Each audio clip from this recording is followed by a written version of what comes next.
ಇವತ್ತು ಕಾವೇರಿ ಭಾಗದಲ್ಲಿ ನೋಡಿ ಯಾವ ಥರ ಒಂದಾಗ್ತಾರೆ. ಇವತ್ತು ಕೃಷ್ಣಾ ಭಾಗದಲ್ಲಿ ನೋಡಿ ಯಾವ ರೀತಿ ರಾಜಕೀಯ ಪ್ರಜ್ಞೆ ಇದೆ.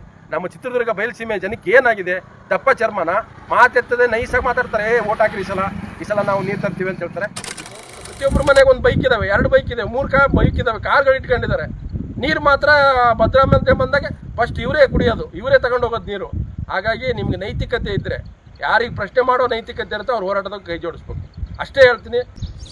ಬಯಲುಸೀಮೆಯ ಭಾಗೀರಥಿ ಅಂತ ಕರೆಯುವಂಥ ಭದ್ರೆ ಇನ್ನು ಚಿತ್ರದುರ್ಗ ಜಿಲ್ಲೆಗೆ ಯಾವಾಗ ಬರ್ತಾಳೆ, ಈ ಒಂದು ಯಕ್ಷ ಪ್ರಶ್ನೆಗೆ ಉತ್ತರ ನೀಡಬೇಕಾಗಿರೋದು ರಾಜ್ಯ ಸರ್ಕಾರ.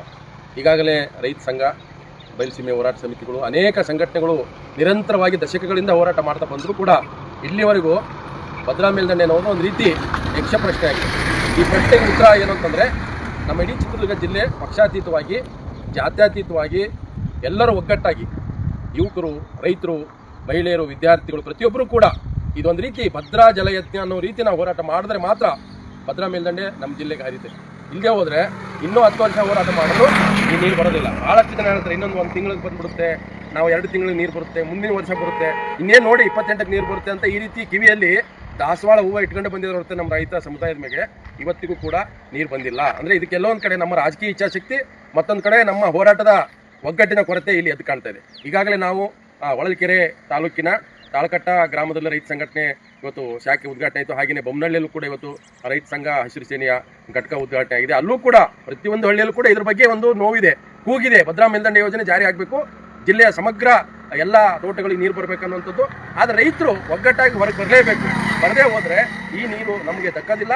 ಇದು ಕೇವಲ ಒಣಮಾತು, ಎಲ್ಲ ಒಂದು ಕಡೆ ಪ್ರಾಯೋಗಿಕ ಅಂತ ಹೇಳ್ತಾರೆ. ನಾವು ಟ್ರಯಲ್ ಬೇಸ್ ಮೇಲೆ ನೀರು ಬಿಡ್ತೀವಿ, ಅಲ್ಲಿಗೆ ನೀರು ಬರುತ್ತೆ, 29.9 TMC ನೀರಿದೆ, ಅಷ್ಟಿದೆ, ಇಷ್ಟಿದೆ, ಹೊಳಲ್ಕೆರೆಗೆ ಎಷ್ಟು ಬರುತ್ತೆ, ಹಿರಿಯೂರಿಗೆ ಅಷ್ಟು ಬರುತ್ತೆ, ಚಳ್ಳಕೆರೆಗೆ ಎಷ್ಟು ಬರುತ್ತೆ, 365 ಕೆರೆ ನೀರು ತುಂಬಿಸ್ತೀವಿ, ಹನಿ ನೀರು ಅವಂತಿ ಎಲ್ಲವೂ ಕಾಗದ ಮೇಲಿದೆ. ಅದನ್ನು ಕಾರ್ಯಗತಗೊಳಿಸಬೇಕಾದ್ರೆ ಕೇಂದ್ರ ಮತ್ತು ರಾಜ್ಯ ಸರ್ಕಾರ ಜಂಟಿಯಾಗಿ ಇದಕ್ಕೆ ಅತಿ ಹೆಚ್ಚು ಅನುದಾನ ಕೊಟ್ಟರೆ ಮಾತ್ರ ಈ ಯೋಜನೆ ಕಾಲಮಿತಿಯೊಳಗೆ ಜಾರಿಗೆ ಬರುತ್ತೆ. ಆ ನಿಟ್ಟಿನಲ್ಲಿ ರೈತ ಸಂಘ, ಹಸಿರು ಸೇನೆ ಮತ್ತು ಜನಪರ ಸಂಘಟನೆಗಳು ಮುಂದಿನ ದಿನಗಳಲ್ಲಿ ಆದಷ್ಟು ಬೇಗ ಇದು ರಾಜ್ಯ ಸರ್ಕಾರದ ಮೇಲೆ ತೀವ್ರವಾದಂಥ ಒತ್ತಡ ಇರಲಿಕ್ಕೆ ಒಂದು ಕಡೆ ಬೈಕ್ ರ್ಯಾಲಿ, ಒಂದು 5,000ಕ್ಕೂ ಹೆಚ್ಚು ಬೈಕ್ ರ್ಯಾಲಿ ಮಾಡಬೇಕನ್ನುವಂಥದ್ದು ರೈತ ಸಂಘ ಈಗ ತೀರ್ಮಾನ ಕೈಗೊಂಡಿದೆ. ಅದಕ್ಕೆ ಪೂರ್ವಭಾವಿಯಾಗಿ ಮುಂದಿನ ಹಂತದಲ್ಲಿ ಸಭೆಗಳು ಕೂಡ ಆಗುತ್ತೆ. ಜನಜಾಗೃತಿ ಮೂಡಿಸುವಂಥದ್ದು ಎಲ್ಲ ಜಿಲ್ಲೆಯ ಎಲ್ಲ ತಾಲೂಕುಗಳಲ್ಲೂ ಕೂಡ ಜನಪರವಾಗಿ ಇದರಲ್ಲಿ ನೇರವಾಗಿ ನಾವು ರಿಕ್ವೆಸ್ಟ್ ಮಾಡ್ತೇವೆ, ಮನವಿ ಮಾಡ್ತಿದ್ದೀವಿ. ವಕೀಲರು ಇದಕ್ಕೆ ಕೈ ಜೋಡಿಸಬೇಕು, ರೈತರು ಕೈ ಜೋಡಿಸಬೇಕು, ರೈತ ಮಹಿಳೆಯರು ಬೀದಿಗೆ ಬರಬೇಕು, ಯುವಕರು ಬರಬೇಕು, ವಿಶೇಷವಾಗಿ ಕಾಲೇಜು ವಿದ್ಯಾರ್ಥಿಗಳು ಈ ಚಳವಳಿಯಲ್ಲಿ ಕೈ ಜೋಡಿಸಬೇಕು.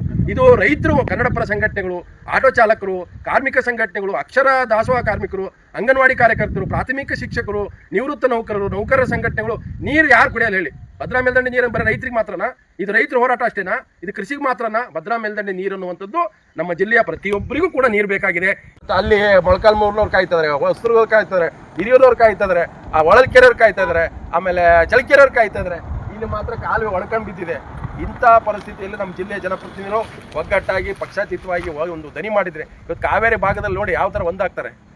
ಇವತ್ತು ಕೃಷ್ಣಾ ಭಾಗದಲ್ಲಿ ನೋಡಿ ಯಾವ ರೀತಿ ರಾಜಕೀಯ ಪ್ರಜ್ಞೆ ಇದೆ. ನಮ್ಮ ಚಿತ್ರದುರ್ಗ ಬಯಲುಸೀಮೆ ಜನಕ್ಕೆ ಏನಾಗಿದೆ, ದಪ್ಪ ಚರ್ಮನ ಮಾತೆತ್ತದೆ, ನೈಸಾಗಿ ಮಾತಾಡ್ತಾರೆ. ಓಟ್ ಹಾಕಿರಿ ಈ ಸಲ ನಾವು ನೀರು ತರ್ತೀವಿ ಅಂತ ಹೇಳ್ತಾರೆ. ಇದು ನೋಡ್ರಿ, ಇದು ಹಾಗೆ ಯಾವ ಥರ ಖಾಲಿ ಇದೆ ಇದು ಕಾಲುವೆ. ಎಲ್ಲೋ ಒಂದು ಕಡೆ ನಮ್ಮ ಜಿಲ್ಲೆಯ ಜನ ಎಚ್ಚೆತ್ಕೊಳ್ಳದೆ ಹೋದರೆ ಇದಕ್ಕೆ ಪರಿಹಾರ ಸಿಗಲ್ಲ. ನೀರು ಹರಿಯೋದು ಇನ್ನೂ ವಿಳಂಬ ಆಗುತ್ತೆ. ನಮ್ಮ ಜನ್ರೇಷನ್ಗೂ ನಾವು ಮೋಸ ಮಾಡ್ತೀವಿ, ನಮ್ಮ ತೋಟಗಳು ಒಣಗೋಗ್ತವೆ, ನಮ್ಮ ಮುಂದಿನ ಪೀಳಿಗೆಗೆ ನಾವೆಲ್ಲ ಒಂದು ಕಡೆ ಮೋಸ ಮಾಡ್ದಂಗೆ ಆಗುತ್ತೆ, ಅನ್ಯಾಯ ಮಾಡ್ದಂಗೆ ಆಗುತ್ತೆ. ಇದಕ್ಕೆ ಎಲ್ಲರೂ ಕೂಡ ಧ್ವನಿಗೂಡಿಸ್ಬೇಕು, ಕೈ ಜೋಡಿಸ್ಬೇಕು.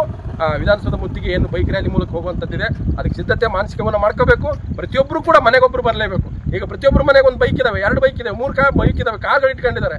ನೀರು ಮಾತ್ರ ಭದ್ರಾಮಂತೆ ಬಂದಾಗ ಫಸ್ಟ್ ಇವರೇ ಕುಡಿಯೋದು, ಇವರೇ ತಗೊಂಡು ಹೋಗೋದು ನೀರು. ಹಾಗಾಗಿ ನಿಮ್ಗೆ ನೈತಿಕತೆ ಇದ್ದರೆ, ಯಾರಿಗೆ ಪ್ರಶ್ನೆ ಮಾಡೋ ನೈತಿಕತೆ ಇರುತ್ತೆ ಅವ್ರು ಹೋರಾಟದಾಗ ಕೈ ಜೋಡಿಸ್ಬೇಕು, ಅಷ್ಟೇ ಹೇಳ್ತೀನಿ. ಇವತ್ತು ಎಲ್ಲರೂ ಕೂಡ ಒಂದಾಗೋಣ, ಹೋರಾಟ ಮಾಡೋಣ, ನೀರನ್ನು ಪಡೆಯೋಣ.